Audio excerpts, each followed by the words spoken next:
more about PWUP and then all the things behind being like an entrepreneur, the founder, the CEO of your company. Can you state your name, your company, and how many followers you have on Instagram? Yes. Hey, everyone. My name is Lizz Rene. I'm the CEO and founder of PWUP Card Game. We currently have about 6,000 followers on Instagram and about 26,000 followers on TikTok. Nice. That's a lot. So can you explain the evolution of PWUP? Yes, absolutely. So when we launched in November of 2020, we started as Blackout Card Game, which was, excuse my language, but it was a party game that was intended to just get you blackout drunk. But at the time, we realized that the content of the cards were so much more than just the drinking aspect of the game.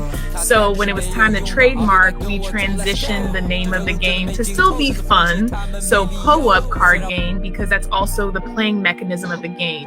Depending on the card, you might have to PWUP, which means take a sip, or just answer the question and play as a conversational game.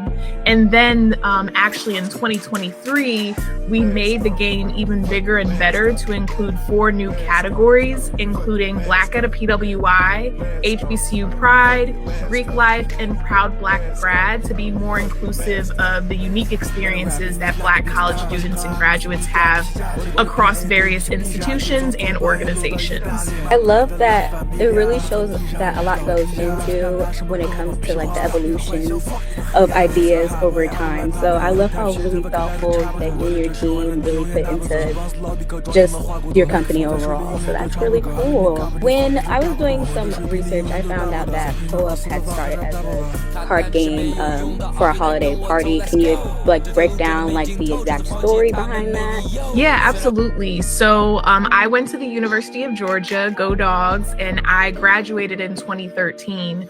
I moved to DC, so every year me and my college friends will get together around the holidays. It's the only time of year that all of us are really back in Georgia, and we would play the same old games, your Taboo, your Uno, the spades for those who know how to play spades, which is cool. But this one particular year in 2019, I just wanted to like introduce a new icebreaker by writing up some note cards about our college experience, because that was the glue that brought all of us back together. So what was intended to just be like a 15-minute icebreaker ended up being hours of nostalgic conversations about our college days. And I realized that for Black college graduates specifically, we really hold those college years near and dear to us. And we're really proud of how much we've overcome to get to this point, especially the ancestors who came before us, who opened those doors for us to attend these institutions. So I was going to leave it at an icebreaker and some note cards, but one of my closest friends from UGA encouraged me to make it a card game and followed up with me and offered to support so I can turn that idea into reality. So from that 2019 game night at a holiday party to November 2020, I was able to officially launch this into a party game.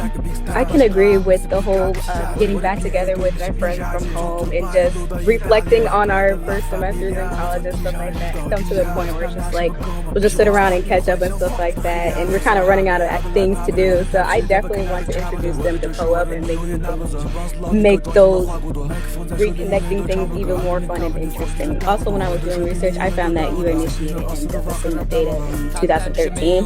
I saw that a lot of the cards were centered around Greek life and HBCUs. So how did being a member of the Divine Nine organization impact you in PWUP as a game? Yeah, I mean, honestly, it impacted PWUP so much that without my line sisters, I don't think we would have experienced the initial success that we did. So I gave my line sisters, I'm 33 out of 35, I gave them a heads up that I was going to be launching the game, and I asked them to help me promote the day of the launch by, at the time we had an Instagram filter that lets you play with some of the cards in the Instagram and your stories. And so I told them, hey, I'm launching on this day at this time. As soon as I launch, can you all use the filter in your Instagram stories to spread the word? And so in our first day, the power of numbers, I have 30-something line sisters who are helping promote the brand, congratulating me on the launch using the Instagram filter. Within 24 hours, we had about 200 followers on Instagram. And that might seem small, but to me, it was awesome that we went from just launching 0 followers to 200-something followers. So just showing the power of your network, the power of sisterhood, and just having people who are supportive of you. I remember one of my line sisters, when I introduced the idea, she was like, "Oh my gosh, thank you for not just introducing another sweater brand." She was like, "I don't need no more candles, no more sweaters, etc." So just something unique. I think they were excited because they're also a part of the target audience for the game as well. Really good. We love a good support system, people who will always back you up, especially when you want to start things on your own. I know that's probably just a big toll, and you just need everybody to back you up when it comes to stuff like that. So, Absolutely. Folk has been featured on TV shows and publications of all kinds. What is one opportunity that you can constantly think back on that you've gotten to share or showcase Poet at? One opportunity that I'll never forget is being able to showcase Co-op card game on Revolt TV's Bet on Black Season 2, which is essentially a Black version of Shark Tank. But what was most exciting about that experience is I was able to pitch my product and my concept in front of Master P, Pinky Cole, Remy Ma, and a senior executive at Target. And I was able to do that with confidence. And it wasn't perfect, but I was able to leave feeling just so confident in how I conveyed my story and being able to learn so much from their feedback and walking away in second place in that episode with a $10,000 grant, no equity. So I still own 100% of my company. So I think that was amazing because I not only got to do that in front of celebrity judges, but to reach a national audience. And that year, meeting people who were like, "Hey, I think I saw you on that TV show," which was really pretty cool as well. What can users expect in the next version of POUP College Edition that will be launching in the winter of 2024? Yes, so POUP College Edition, you can expect 215 question and prompts. You can expect, honestly, an amazing unboxing experience because the packaging just looks so sleek. It's so bright. It's colorful. It's going to pique your curiosity if you have it out on a coffee table, on a bookshelf. Your friends are going to want to pick it up to play. We've made some intentional changes to the gameplay. So, for example, the game is 18 and up because you don't have to be 21 and up to POUP with water or apple juice, or you can just play an and without any beverage if you don't want to drink at all. And so you could just expect a lot more. I think you're going to want to share your experience playing the game because of these improvements that we've made, in addition to the 4 categories. I hope that now people have a better understanding of the purpose of this game, which is bridging the gap between the shared experiences of Black college students and grads from HBCUs to PWIs. I think in the past, people still made associations only with aspects of HBCU life. So hopefully the introduction of very specific categories that name these different aspects of Black collegiate life will help people see themselves in the game as opposed to excluding themselves from the conversation. That's good. I think we actually got to play the college version edition at our company party last Friday, and I actually was very intrigued by a lot of the cards that were drawn. I think my favorite category was just messy. We didn't actually end up going up to any cards, but we were reading through them. They were pretty. I found it very amusing. So that category in particular was my favorite. Yes, that is a fun category for sure. Yes. What is your 5-year goal with POUP? I hate 5-year goal questions, even when it's like, an interview versus professionally, but I think it's important to think about that. So my 5-year goal for POUP Card Game is to have a national retail presence, and that's across various levels. So on one hand, I want to see us across college bookstores at HBCUs and PWIs with a presence on shelf in those bookstores, but then also I want us to be in, the national Targets and Walmarts and Barnes and Noble in cities where I can reach my target audience of Black college students and graduates, and we're everywhere. And so I think that's one of the biggest goals.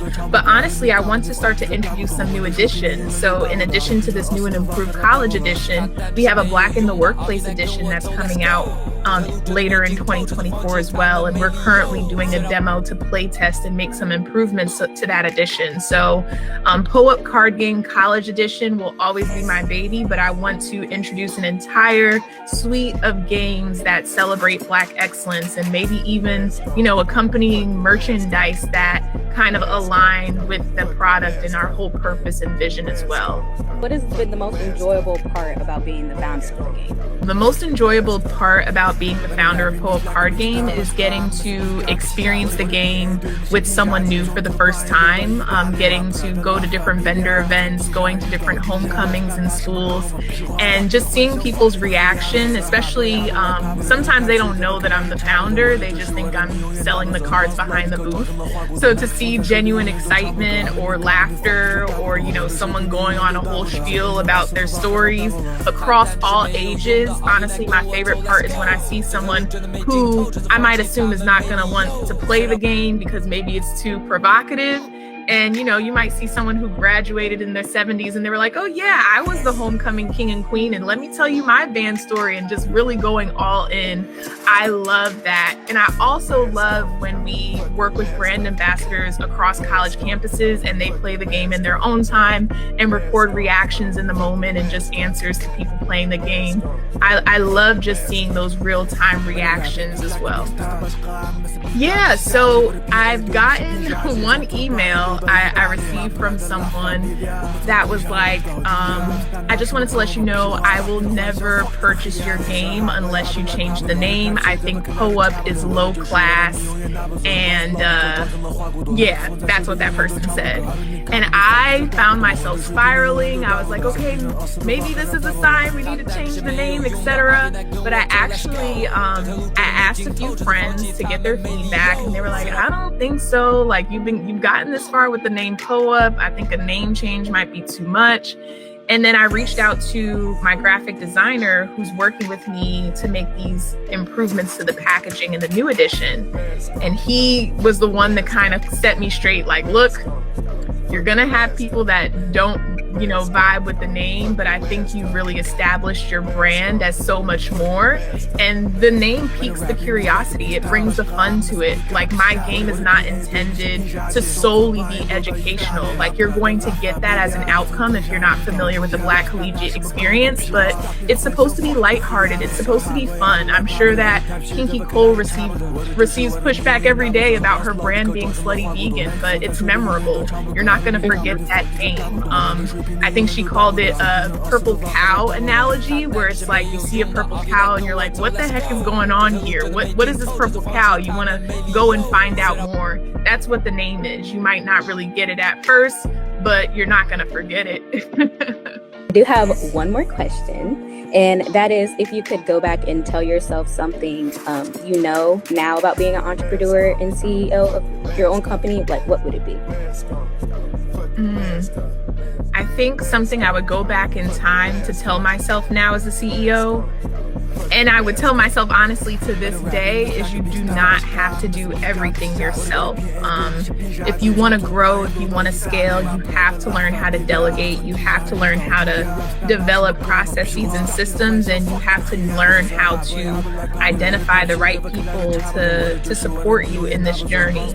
So that's what I would have told myself back then, and I'm still trying to remind myself right now. It's my baby, so I want my hands to be into everything. But I think sometimes it's good to spread your wings and allow other people to gain experience by supporting you in your business as well. So that's how I'm trying to think about it to this day.